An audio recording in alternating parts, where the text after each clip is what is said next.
चलिए जानते हैं आज के देश और दुनिया की सिलेक्टेड काम की और महत्वपूर्ण 50 बड़ी खबरों को सिर्फ 10 मिनट में। पर अभी तक आपने इस वीडियो को लाइक नहीं किया तो लाइक कर दीजिए। जम्मू कश्मीर में हर हफ्ते हो रहे बड़े आतंकी हमले, अब उधमपुर में पुलिस चौकी को बनाया गया निशाना। सेना ने हमलावरों को पकड़ने के लिए घेराबंदी और तलाशी अभियान किया शुरू। राजनाथ सिंह बोले, मैं गारंटी देता हूं आतंकवाद को जड़ से खत्म करके दम लूंगा। वहीं राहुल गांधी बोले, लगातार हो रहे आतंकी हमलों का हल कठोर कार्रवाई से होगा, न कि खोखले भाषणों और झूठे वादों से। हम सीना तान कर कह सकते हैं कि हिंदुस्तान ने युद्ध नहीं बल्कि बुद्ध दिए हैं, ऑस्ट्रिया में बोले पीएम मोदी। साथ ही कहा, भारत ने हमेशा शांति और समृद्धि दी है और इसलिए भारत 21वीं सदी में अपनी भूमिका को और मजबूत करने जा रहा। आज शादी के मंदिर में बंधने वाले हैं उद्योगपति मुकेश अंबानी के छोटे बेटे अनंत अंबानी और राधिका मर्चेंट। पीएम मोदी समेत देश दुनिया की कई बड़ी हस्तियां होंगी शामिल। आरबीआई ने एचडीएफसी, आईसीआईसीआई, पीएनबी और एक्सिस बैंक के कस्टमर की कर दी बल्ले बल्ले। अब यूपीआई बन जाएगा क्रेडिट कार्ड, दिल खोलकर कर पाएंगे खर्च। एनपीसीआई यूपीआई के जरिए ला रही नया सिस्टम। स्नाइपर राइफल्स भी बेचने लगा भारत। चीन के दुश्मन म्यांमार को दी ब्रह्मोस मिसाइल, वहीं रूस तक पहुंचाई गोला बारूद। दुनिया खरीद रही भारतीय हथियार। चैंपियंस ट्रॉफी के लिए पाकिस्तान नहीं जाएगी टीम इंडिया। आईसीसी को बदलना पड़ सकता है वेन्यू, दुबई या श्रीलंका में आयोजित हो सकते हैं मैच। इससे पहले एशिया कप में भी ऐसा हुआ था। संयुक्त किसान मोर्चा केंद्र सरकार के सामने रखेगा अपनी मांग, डिमांड पूरी न होने पर फिर से शुरू हो सकता है आंदोलन। गेहूं और आटे की बढ़ रही कीमतों पर अंकुश लगाने के लिए केंद्र सरकार थोक ग्राहकों को बेचेगी गेहूं। 12% सस्ते मूल्य पर एफसीआई को दी अनुमति। रूस ऑस्ट्रिया दौरे से दिल्ली लौटे पीएम मोदी। वैश्विक स्तर पर बढ़ी भारत की धाक, साथ ही अमेरिका, रूस और ग्लोबल साउथ के साथ संतुलन बनाने में कामयाब रहा भारत। डेंगू की रोकथाम के लिए 24 घंटे काम करने वाली हेल्पलाइन शुरू की जाए, केंद्रीय स्वास्थ्य मंत्री जेपी नड्डा ने दिए निर्देश। सीमा विवाद निपटाने के लिए चीन तैयार, चीनी विदेश मंत्री ने पूर्वी लद्दाख में सीमावर्ती इलाकों से जुड़े मुद्दों को ठीक करने की बात कही। दोनों देशों के बीच लंबे समय से जारी तनाव के दौरान चीन के विदेश मंत्री वांग यी ने भारत के एनएसए अजीत डोभाल के साथ काम करने की जताई इच्छा।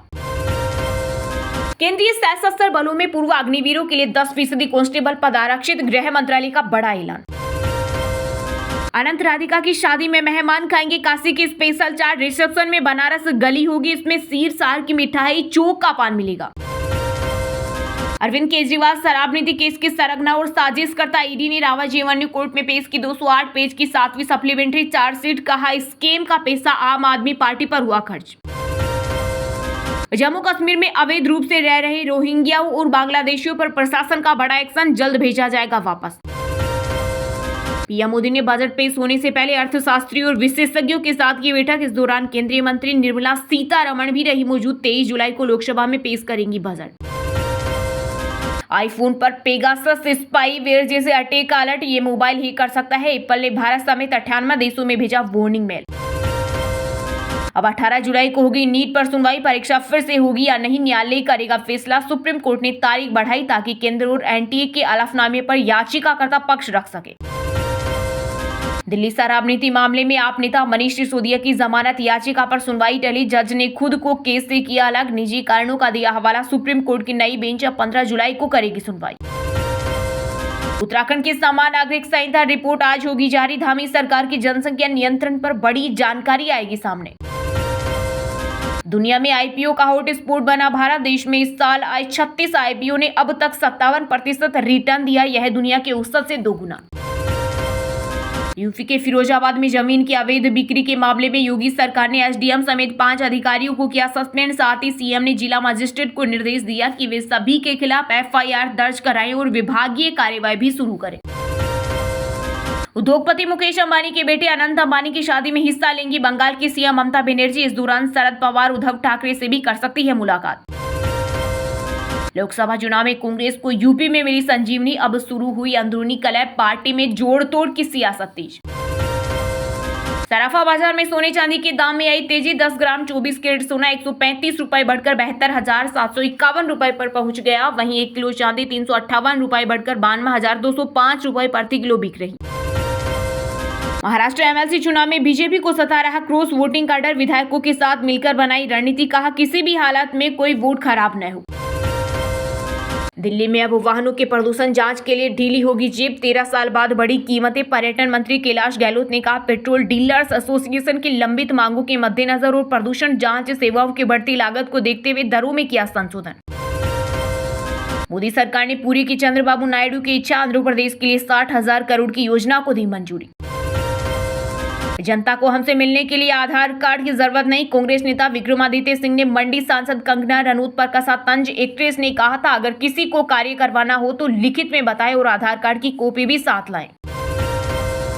छत्तीसगढ़ के नए 52 स्कूल पीएम श्री योजना में हुए शामिल। विद्यालयों के विकास के लिए केंद्र सरकार देगी 2-2 करोड़। अब तक 263 स्कूलों को मिल चुकी है मंजूरी। बिहार के सीएम नीतीश कुमार की शराबबंदी कोर्ट में भी फेल। मुजफ्फरपुर न्यायालय परिसर में तस्कर करा रहे शराब की डिलीवरी। नगीना सांसद चंद्रशेखर आजाद ने की यूपी पुलिस भर्ती परीक्षा दोबारा करने की मांग। सीएम योगी आदित्यनाथ को लिखा पत्र। तलाक की खबरों के बीच मशहूर मेकअप आर्टिस्ट प्राची सोलंकी का हाथ थामे नजर आए टीम इंडिया के star allrounder Hardik Pandya. Social media पर वायरल हो रही फोटोज।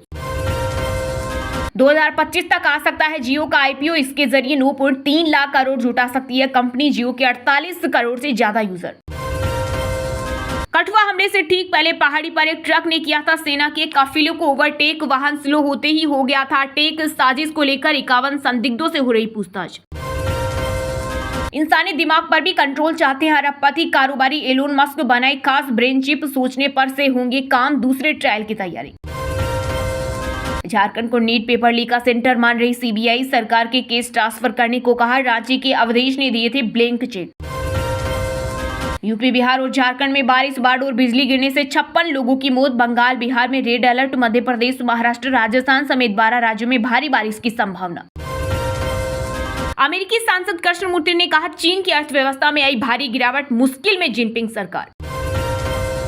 रेल मंत्री अश्विनी वैष्णव ने कांग्रेस पर लगाया बड़ा आरोप। बोले, कांग्रेस लोको पायलटों को गुमराह कर रही। साथ ही कहा, फर्जी खबरों में रेलवे परिवार का मनोबल गिराने की कोशिश नाकाम होगी। भोले बाबा के मैनपुरी आश्रम में छिपे होने की आशंका। गेट पर लगाए गए पर्दे। 24 घंटे निगरानी कर रही पुलिस। छत्तीसगढ़ में मिल सकता है 500 रुपए में सिलेंडर। निकाह इलेक्शन में गेम चेंजर होगा सरकार का दाव। टिकट उसे मिलेगा जिसने पिछले चुनाव में मेहनत की।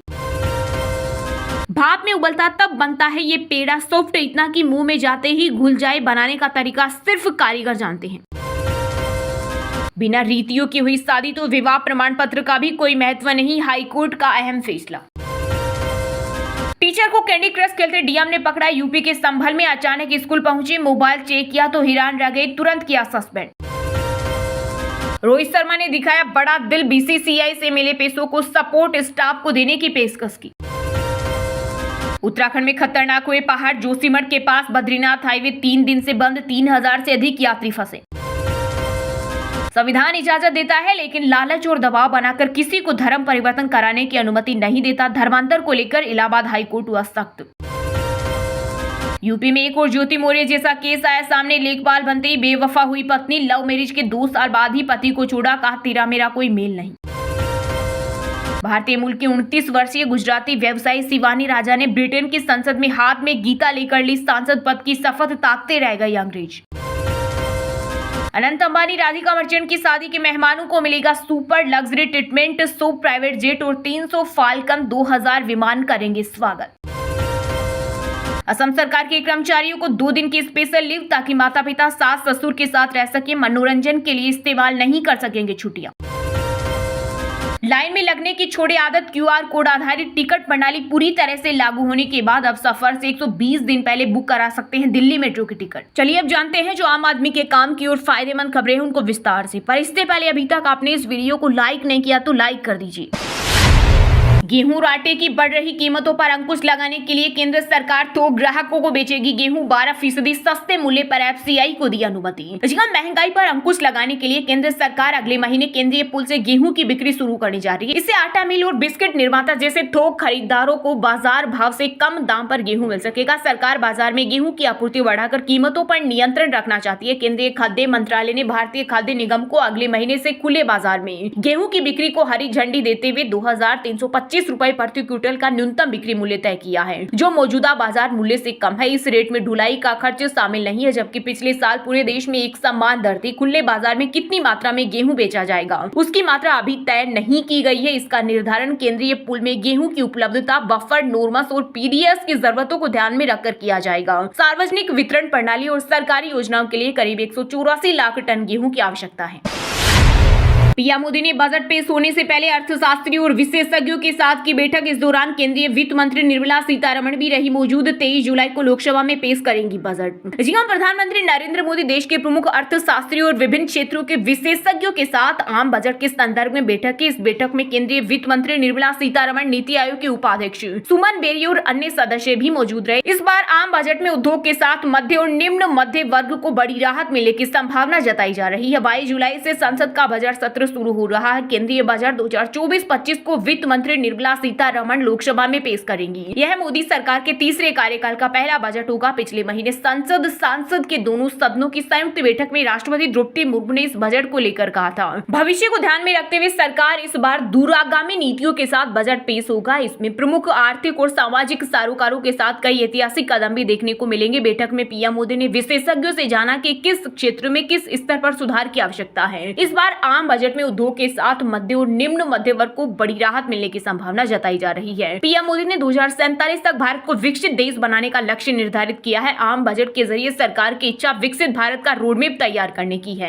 बैठक में पीएम मोदी ने विकसित भारत के रोडमैप पर भी विशेषज्ञों के सुझाव जाने। राजनीतिक दृष्टि से सरकार की मुख्य चिंता गरीब, मध्य और निम्न मध्य वर्ग। अर्थशास्त्रियों के साथ विभिन्न क्षेत्रों के विशेषज्ञ भी इनके लिए राहत की मांग कर रहे हैं। सरकार की योजना आय, कर, होम लोन मामले में और मध्य निम्न मध्य वर्ग और राहत देने की है। गरीब वर्ग के सशक्तिकरण के लिए नई योजना शुरू करने की भी योजना है। हम सीना तान कर कह सकते हैं कि हिंदुस्तान ने युद्ध नहीं बल्कि बुद्ध दिए हैं, ऑस्ट्रिया में बोले पीएम मोदी। साथ ही कहा, भारत ने हमेशा शांति और समृद्धि दी है और इसलिए भारत 21वीं सदी में अपनी भूमिका को और मजबूत करने जा रहा है। प्रधानमंत्री नरेंद्र मोदी ने एक बार फिर दुनिया को शांति का संदेश दिया। ऑस्ट्रिया के वियना में भारतीय समुदाय को संबोधित करते हुए उन्होंने कहा कि भारत ने दुनिया को बुद्ध दिए, युद्ध नहीं। प्रधानमंत्री मोदी ने साफ कहा कि भारत हमेशा से शांति का पक्ष धर रहा है। प्रवासी भारतीयों द्वारा आयोजित कार्यक्रम में प्रधानमंत्री मोदी ने कहा, आज भारत के बारे में पूरी दुनिया में बहुत चर्चा हो रही है। हजारों वर्षों से हम दुनिया के साथ ज्ञान और विशेषज्ञता शेयर करते रहे हैं। हमने युद्ध नहीं दिए। हम सीना तान करके दुनिया को कह सकते हैं कि हिंदुस्तान ने युद्ध नहीं बुद्ध दिए हैं। जब मैं बुद्ध की बात करता हूं तो इसका मतलब है कि भारत ने हमेशा शांति और समृद्धि ही दी है। इसलिए 21वीं सदी की दुनिया में भी भारत अपनी इस भूमिका को सशक्त करने वाला है। प्रधानमंत्री ने पिछले 10 वर्षों में देश की प्रगति के बारे में बात करते हुए विश्वास व्यक्त किया कि भारत निकट भविष्य में तीसरी सबसे बड़ी अर्थव्यवस्था बन जाएगा। उन्होंने यह भी कहा कि भारत 2047 तक एक विकसित देश बनने के मार्ग पर है। उन्होंने इस बारे में बात की कि कैसे हरित विकास और नवाचार में ऑस्ट्रियाई विशेषज्ञता भारत के साथ साझेदारी कर सकती है, जिससे इसकी उच्च विकास गति और विश्व स्तर पर प्रतिष्ठित स्टार्टअप इकोसिस्टम का लाभ उठाया जा सकता है। उन्होंने प्रवासी भारतीय समुदाय से आग्रह किया कि वे अपनी मातृभूमि के साथ अपने सांस्कृतिक और भावनात्मक संबंधों से जुड़े रहें, भले ही वे अपनी नई मातृभूमि से समृद्ध हो। उन्होंने भारतीय दर्शन, भाषा और विचारों में गहरी बौद्धिक रुचि का जिक्र किया जो सदियों से ऑस्ट्रिया में मौजूद है।